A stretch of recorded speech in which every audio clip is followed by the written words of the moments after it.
Assalamualaikum warahmatullahi wabarakatuh.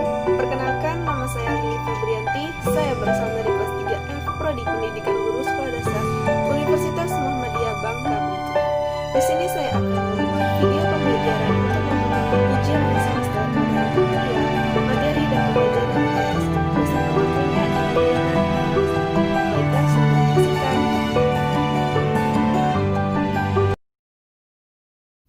Baiklah, di sini saya akan menjelaskan LKS, yaitu Lembar Kerja Siswa pada pelajaran Ilmu Pengetahuan Sosial kelas 5 Sekolah Dasar semester 1. Di sini temanya itu tema 1, yaitu organ gerak hewan dan manusia, dan subtema 2. Sebelum kita mengerjakan lembaran kerja siswa, kita harus mengisi dulu identitas. Identitasnya itu terdiri dari nama siswa, nomor absen, dan kelas. Baiklah, sebelum kita memahami materi, sekarang kita akan mengetahui terlebih dahulu kompetensi inti, kompetensi dasar, dan tujuan pembelajarannya. Pertama, kompetensi inti atau KI 3. Memahami pengetahuan faktual dan konseptual dengan cara mengamati, menanya, dan mencoba berdasarkan rasa ingin tahunya tentang dirinya, makhluk ciptaan Tuhan, dan kegiatannya, dan benda-benda yang dijumpainya di rumah, di sekolah, dan di tempat bermain. Kemudian ada kompetensi dasar. Kompetensi dasar ini yaitu KD, kita ambil KD 3.1, yaitu mengidentifikasikan geografis Indonesia sebagai negara kepulauan atau maritim dan agraris, serta pengaruhnya terhadap kehidupan ekonomi, sosial, budaya, dan komunikasi serta transportasi. Kemudian kita akan mengetahui tujuan pembelajaran. Tujuan pembelajaran ini, dengan membaca, siswa dapat mengidentifikasikan letak geografis Indonesia. Kemudian untuk mengetahui pulau-pulau di Indonesia. Dan ketiga, dengan mengamati gambar, siswa dapat mengidentifikasikan flora dan fauna yang ada di Indonesia. Selanjutnya, petunjuk penggunaan. Pertama, petunjuk penggunaan itu pertama-tama ke-1, media pembelajaran ini merupakan acuan yang menjadi arah dan landasan kegiatan pembelajaran untuk mencapai tujuan pembelajaran. Kemudian yang kedua, isilah identitas LKS pada lembar yang telah disediakan. Kemudian yang ketiga, membaca petunjuk sebelum mengerjakan kegiatan-kegiatan dalam LKS ini. Kemudian yang keempat, LKS ini terdiri dari beberapa kegiatan peserta didik, menyelesaikan tugas yang dibuat dalam bentuk pertanyaan maupun dalam bentuk penelitian. Kemudian yang kelima, pada kegiatan berdiskusi untuk mengukur pemahaman siswa terhadap bahan ajar yang dibuat dalam bentuk pertanyaan. Jawablah pertanyaan tersebut di tempat yang telah disediakan secara berkelompok. Kemudian yang keenam, pada kegiatan kesimpulan dan saran, berikan kesimpulan dan masukan berdasarkan diskusi secara berkelompok. Kemudian yang ketujuh, carilah referensi lain untuk memperkuat pemahaman. Adapun kegiatan pembelajaran. Kegiatan pembelajaran ini kita pertama-tama guru memberikan penjelasan terhadap kegiatan pembelajaran. Kemudian yang kedua, peserta didik dibagi menjadi beberapa kelompok oleh guru yang terdiri dari masing-masing kelompok 4-5 peserta didik. Kemudian yang ketiga itu, buatlah WA group masing-masing kelompok. Kemudian yang keempat, masing-masing kelompok diminta untuk membaca materi yang terdapat dalam lembaran kerja siswa. Kemudian yang kelima, peserta didik diminta untuk menjawab pertanyaan dan berdiskusi bersama kelompoknya. Yang keenam, guru membimbing jalannya diskusi kelompok serta menentukan berapa lama waktu diskusi. Kemudian yang ketujuh, peserta didik menulis hasil diskusi berdasarkan pada ELKS. Kemudian yang ke-8, setiap kelompok mempresentasikan hasil diskusinya dan kelompok lainnya mengevaluasi hasil yang dipresentasi oleh teman dari kelompok lainnya dengan bimbingan guru. Kemudian yang ke-9, peserta didik dibimbing oleh guru untuk menyimpulkan materi pembelajaran. Dan yang ke-10, masing-masing peserta didik menuliskan ringkasan atau rangkuman dari hasil pelajaran. Baiklah, sekarang kita akan memasuki materinya. Materi yaitu letak geografis Indonesia. Pertama, letak dan luas wilayah Indonesia. Indonesia adalah negara kepulauan terluas di dunia. Ada lebih dari 17.000 pulau di Indonesia. Luas daratannya adalah 1.922.570 km persegi. Sedangkan luas perairannya adalah 3.527.483 km persegi. Dapat kita ketahui, gambar di atas ini merupakan peta Indonesia. Petanya dari Sabang sampai Merauke. Kemudian kita akan mengetahui letak wilayah Indonesia yang dapat dilihat dari segi geografis dan astronomisnya sebagai berikut. 1. Letak geografis. Indonesia terletak di antara dua benua, yaitu benua Asia dan benua Australia. Seperti gambar di LKS ini, posisinya itu silang dunia.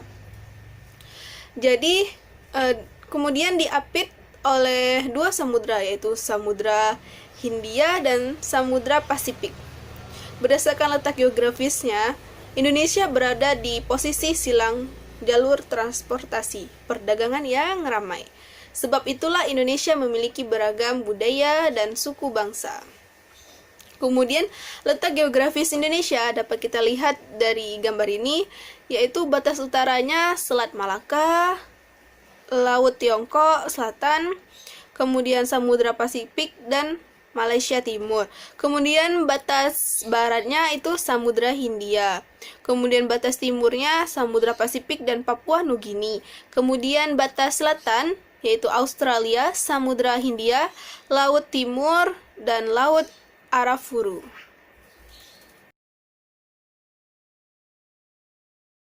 Baiklah, sekarang kita akan memahami materi letak astronomis. Letak astronomis ini adalah letak suatu daerah berdasarkan garis lintang dan garis bujurnya. Berdasarkan letak astronomisnya, Indonesia berada di antara 6 derajat lintang utara sampai 11 derajat lintang selatan, dan antara 95 derajat bujur timur sampai 141 bujur timur. Wilayah Indonesia dapat kita lihat di peta ini. Indonesia paling timur itu Pulau Miangas, kemudian wilayah Indonesia paling selatan adalah Pulau Rote, kemudian wilayah Indonesia paling barat adalah Sabang, kemudian wilayah Indonesia paling timur itu Merauke. Nah, kemudian berdasarkan letak astronomis ini, wilayah Indonesia terletak pada bujur 95 derajat bujur timur sampai dengan 140 derajat bujur timur. Berarti rentang bujurnya adalah 46 derajat. Tiap 15 derajat garis bujur terdapat perbedaan waktu 1 jam. Seperti gambar di samping ini, gambar di LKS ini dapat kita lihat ada 3 pembagian waktu, yaitu wilayah Indonesia bagian barat, wilayah Indonesia bagian timur, kemudian wilayah Indonesia bagian tengah. Berdasarkan gambar di atas, sehingga kita dapat mengetahui pembagian waktu Indonesia. Waktu Indonesia bagian barat, waktu Indonesia bagian tengah, dan waktu Indonesia bagian timur. Di sini perbedaannya yaitu 1 jam. Jadi dapat kita lihat lagi di gambar ini, Indonesia bagian barat yaitu Pulau Sumatera dan sekitarnya, kemudian Pulau Jawa dan Pulau Madura, kemudian Provinsi Kalimantan Barat dan Provinsi Kalimantan Tengah. Sedangkan wilayah Indonesia bagian tengah, Provinsi Kalimantan Timur, Provinsi Kalimantan Selatan, Provinsi Kalimantan Utara, Provinsi Bali, Provinsi Nusa Tenggara Barat, Provinsi Nusa Tenggara Timur, dan Pulau Sulawesi.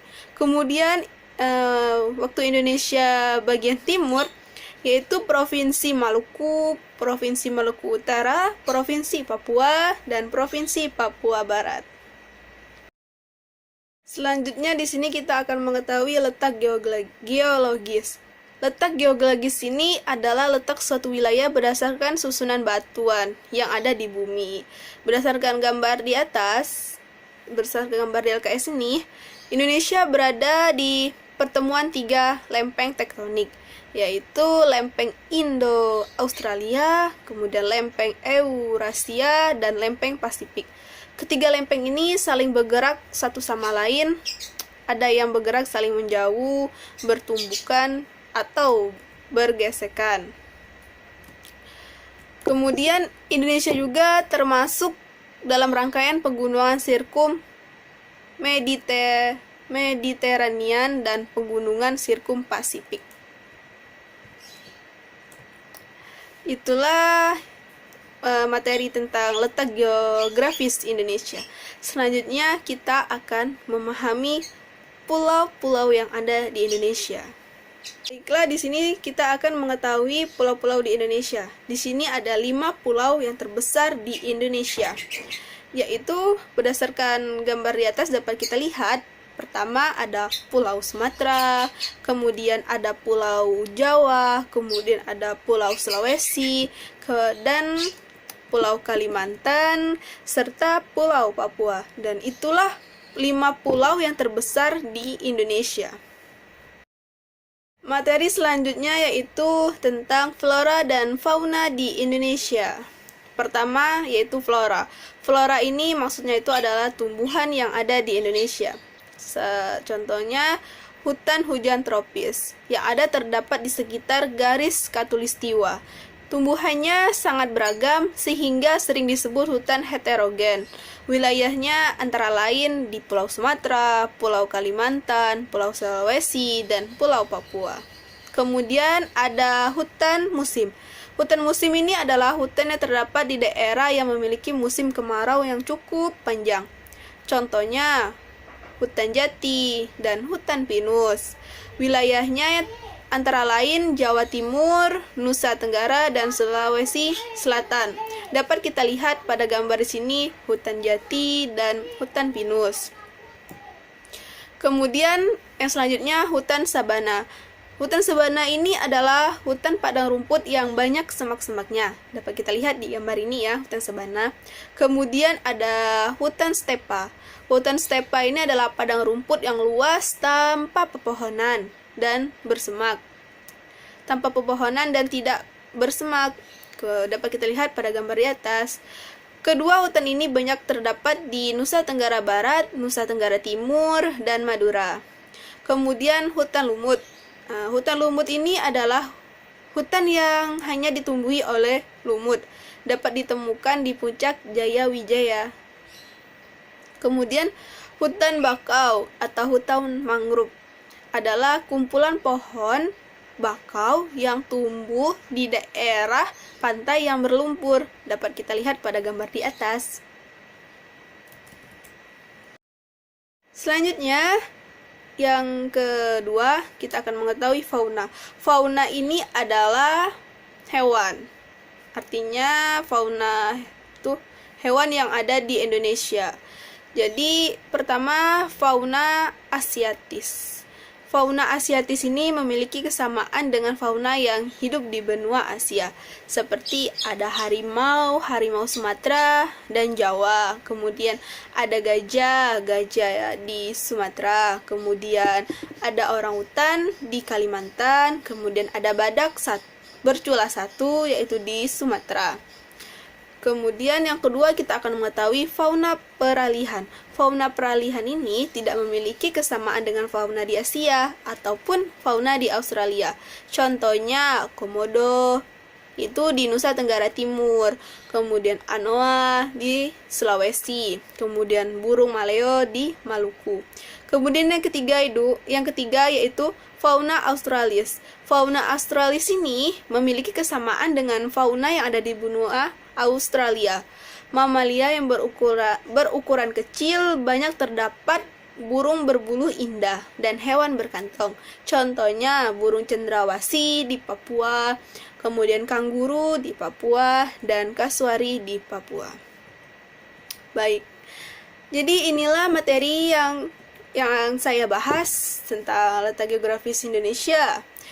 Selanjutnya, setelah kita mengetahui materi, sekarang kita akan mengetahui tugas berdasarkan apa yang telah saya jelaskan pada materi ini.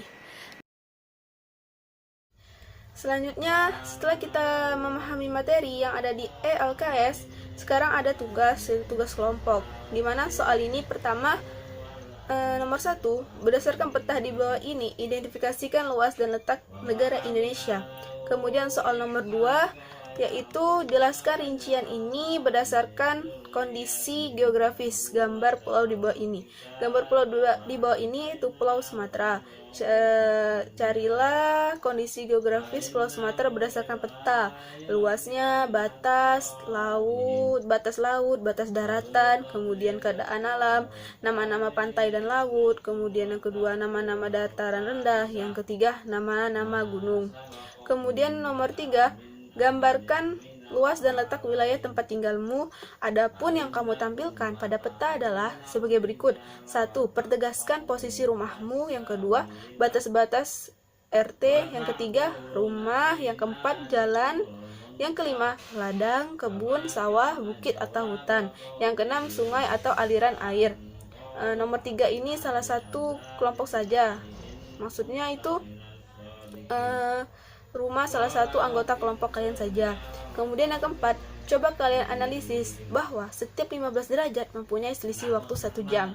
Kemudian nomor 5, sebutkan fauna dan flora di tempat tinggalmu. Baiklah, itulah tugas untuk lembaran kerja siswa, ada 5 soal. Selamat mengerjakan ya.